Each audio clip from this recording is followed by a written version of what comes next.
রাজধানীর গুলশানে বিএনপি চেয়ারম্যানের কার্যালয়ে সংরক্ষিত নারী আসনে সংসদ সদস্য পদে প্রার্থী বাছাইয়ের সাক্ষাৎকার প্রক্রিয়া চলছে। সেখানে উপস্থিত আছেন প্রধানমন্ত্রী ও বিএনপি চেয়ারম্যান তারেক রহমান, দলের সিনিয়র যুগ্ম মহাসচিব রুহুল কবির রিজভী আহমেদ ও বিএনপির স্থায়ী কমিটির সদস্যরা।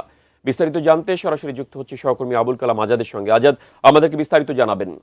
সময় অনুযায়ী বেলা 3:08 দিকে বিএনপি চেয়ারম্যান তারেক রহমান প্রধানমন্ত্রীর দায়িত্ব পালন করছেন। একই সঙ্গে তিনি হাজির হয়েছেন, সেই সঙ্গে বিএনপির স্থায়ী কমিটির সদস্য, এছাড়াও এই যারা সংরক্ষিত নারী আসনের যে সংসদ সদস্য পদের প্রার্থী বাছাইয়ের যে আজকে যে সাক্ষাৎকারটি শুরু হয়েছে 5টি বিভাগের, বিশেষ করে রংপুর, রাজশাহী, খুলনা, বরিশাল, ফরিদপুর, এই 5 বিভাগের 400-রও বেশি প্রার্থীর সাক্ষাৎকার আজকে অনুষ্ঠিত হচ্ছে।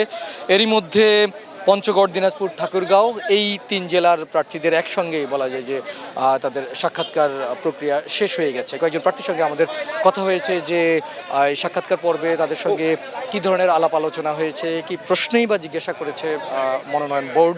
সেখানে তারা বলেছেন যে ছাত্রজীবন থেকে এখন পর্যন্ত রাজপথে আন্দোলন সংগ্রামে তাদের কি অবদান রয়েছে, কোন কোন ক্ষেত্রে তাদের এই অবদানগুলোকে তারা প্রস্ফুটিত করতে পেরেছেন, নির্যাতন, নিপীড়ন সহ নানাবিধ বিষয়গুলো তাদের কাছে বিস্তারিত জানতে চেয়েছেন। এবং যদি কারণ অনেক মনোনয়ন প্রত্যাশী, এর মধ্যে একজনকে তো একটি আসনে বাছাই করা হবে, সেক্ষেত্রে মনোনয়ন বঞ্চিত যারা থাকবেন তারা আসলে শেষ পর্যন্ত কি করবেন, এরকমও তাদের সঙ্গে প্রশ্ন করা হয়। এবং সেই জবাবে বেশিরভাগই বলেছেন, যাদের সঙ্গে আমাদের কথা হয়েছে তারা প্রায় সবাই এক বাক্যে বলেছেন যে যেহেতু তাদের ধ্যান, জ্ঞান, রক্তের সঙ্গে এটি আদর্শ এবং রাজনীতি মিশে আছে, তাই তারা রাজপথেই থাকবেন এবং রাজনীতির সঙ্গেই তারা তাদের কাজ চালিয়ে যাবেন।